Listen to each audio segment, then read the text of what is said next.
l'agneau est souverain. Nous élevons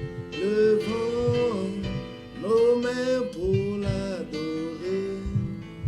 L'agneau est souverain.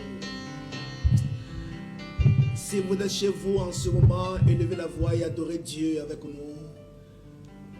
Adorez Yahweh, l'homme de Galilée, avec nous. Il est souverain. Il est souverain. Oh, car il est glorieux. Il est glorieux, il est glorieux. Adore-le. Adore-le. Élève ta voix. Prends la position que tu veux chez toi. Adore le Seigneur avec nous. Mako la basanda la bouche rebus. L'agneau est souverain. La méditation du jour va nous conduire dans le livre de Actes 4, verset 20. Actes 4, verset 20, qui dit: car nous ne pouvons pas ne pas parler de ce que nous avons vu et entendu. Nous relisons la parole du Seigneur. Car nous ne pouvons pas ne pas parler de ce que nous avons vu et entendu. Nous ne pouvons pas ne pas parler de ce que nous avons vu et entendu. Que Dieu bénisse sa parole. Si tu as ta Bible, souligne, nous ne pouvons pas ne pas parler de ce que nous avons vu et entendu. C'est-à-dire que c'est une obligation pour nous d'annoncer. C'est une obligation pour nous de dire ce que nous avons vu et ce que nous avons entendu. Si nous l'avons vu et nous l'avons entendu, nous ne pouvons plus nous taire et vous ne pouvez plus nous empêcher d'en parler. Donc c'est dans ce verset que l'Esprit va nous conduire. Et le thème de la méditation de ce jour, c'est l'avantage de la chaleur. L'avantage de la chaleur. Le froid a ses avantages, mais la chaleur aussi a ses avantages. Et donc aujourd'hui, nous voulons voir l'avantage de la chaleur. Pourquoi? Le texte nous amène dans une période de la naissance de l'Église où Pierre et Jean, après la Pentecôte, montaient, et la Bible dit qu'ils ont guéri par l'Esprit de Dieu, par la puissance de l'Évangile. Ils ont guéri un paralytique qui était toujours à la porte. Les gens voyant ce miracle, on les a convoqués chez la race souveraine sacerdotale. On les a convoqués là-bas pour qu'ils viennent expliquer ce qu'ils ont fait, pour qu'ils ne reprennent plus jamais cela. Parce que l'Église était dans une menace. L'Église traversait une crise. Et on a cru tuer Jésus et on niait sa résurrection. Et on ne voulait plus que les disciples, les apôtres qui ont été oints, qui ont reçu le Saint-Esprit et qui ont reçu un mandat. Et on ne veut pas que ces gens progressent dans l'évangile.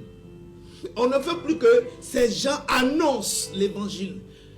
On faisait tout pour arrêter la parole, pour arrêter l'évangile, pour arrêter les miracles.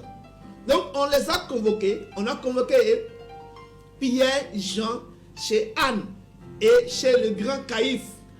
Ils étaient tous réunis. C'est la race des souverains. Ils étaient tous là et voulaient entendre le discours de Pierre et de Jean. Et leur demander aussi de ne plus parler, leur interdire l'annonce de l'évangile sur le territoire et amener l'église à fermer totalement. Je voudrais te dire que peut-être cette période ressemble à la période que nous traversons. C'est pourquoi Dieu est en train de nous fortifier. Mais nous fortifier en nous disant quoi? Que la chaleur, la crise a ses avantages. La chaleur, la crise a des avantages. Toi qui m'écoutes, toi qui médites la parole avec nous ce matin, aucun moteur ne fonctionne jusqu'à ce qu'il ne devienne chaud. Aucun moteur ne fonctionne jusqu'à ce qu'il ne devienne chaud. Donc, quand c'est chaud sur toi, c'est le moment d'avancer. Quand c'est chaud sur toi, c'est le moment de prier. Quand c'est chaud sur toi, c'est le moment de te déplacer. Quand c'est chaud sur toi, c'est le moment de méditer la parole. C'est le moment de plus t'approcher de Dieu.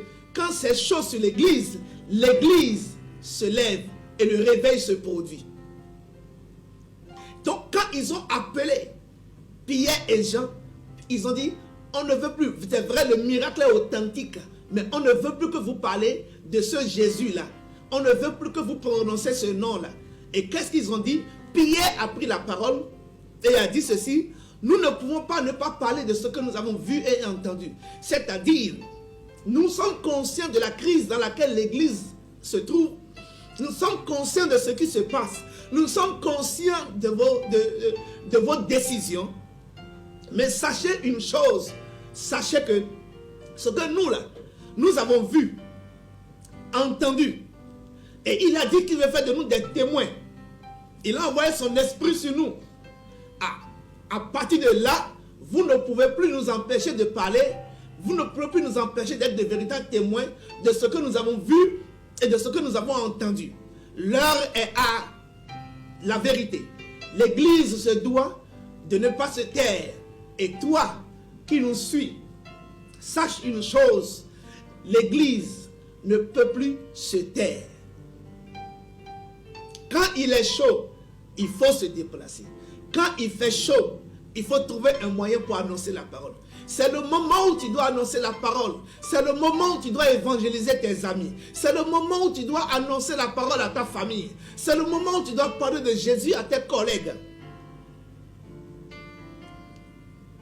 Aucun moteur ne peut travailler si le moteur n'arrive pas au niveau, à la dimension de la chaleur. Aucun.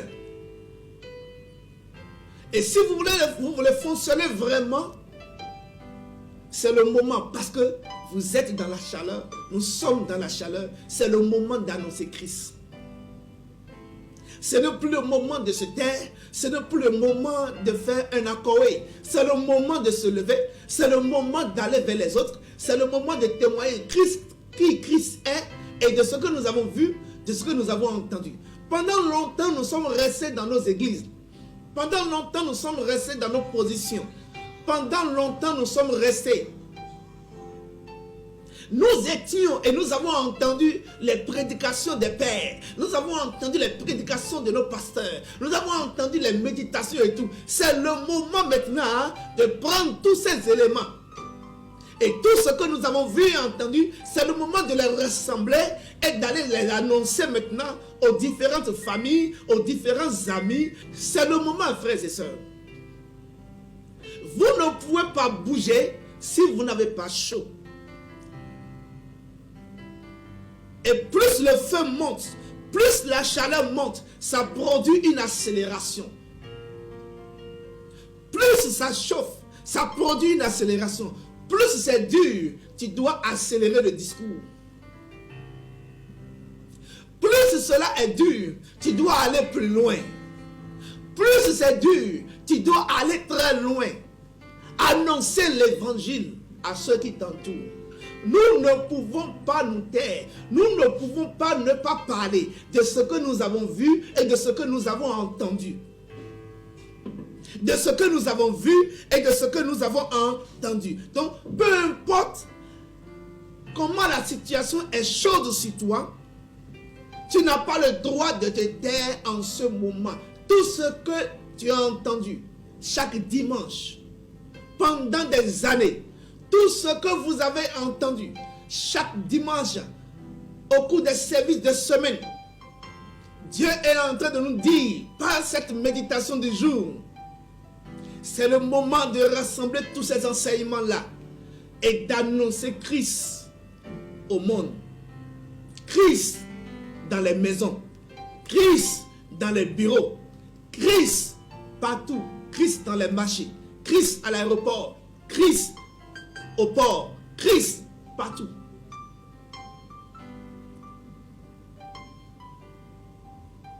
Acceptez la chaleur et avancez. Tournez le moteur maintenant. C'est pour ça Ils ont dit, on ne peut plus se taire. Nous là, on ne peut plus. C'est vrai, vous nous demandez de ne plus parler. Mais nous vous disons qu'on ne peut plus se taire. Nous ne pouvons plus nous taire. On doit avancer maintenant. Pourquoi ils pouvaient tenir de tels discours? Parce que la chaleur était trop. Il y a un feu qui bouillonnait maintenant. Il y a un feu. Tellement ça a atteint un niveau. On ne peut pas se taire. Rassemble toute la chaleur sur toi là, et annonce l'évangile. Annonce Christ. Parce que le monde a besoin de Christ aujourd'hui. Christ est la solution. Si tu nous écoutes et que tu es dans une chaleur, tu es dans une crise, c'est le moment d'annoncer Christ. C'est le moment d'accepter Christ aussi dans ta vie. C'est le moment d'accepter Christ dans ta vie. C'est le moment d'avancer avec Christ dans ta vie. C'est le moment de serrer Christ, d'être collé à Christ. C'est le moment de développer une communion avec Christ. Si tu n'as pas encore reçu Christ dans ta vie, tu doutes encore. Tu ne l'as pas encore reçu. Tu te dis, c'est quoi encore ça? Et tu veux faire une expérience avec lui. Pose juste ta main droite sur ton cœur et dis, Seigneur Jésus, je reconnais mon état et j'avance vers toi aujourd'hui. Les hommes m'ont parlé de toi, mais moi-même je vais faire ma propre expérience avec toi. Je vais me soumettre à toi et à toi seul, en t'acceptant comme Seigneur et Sauveur.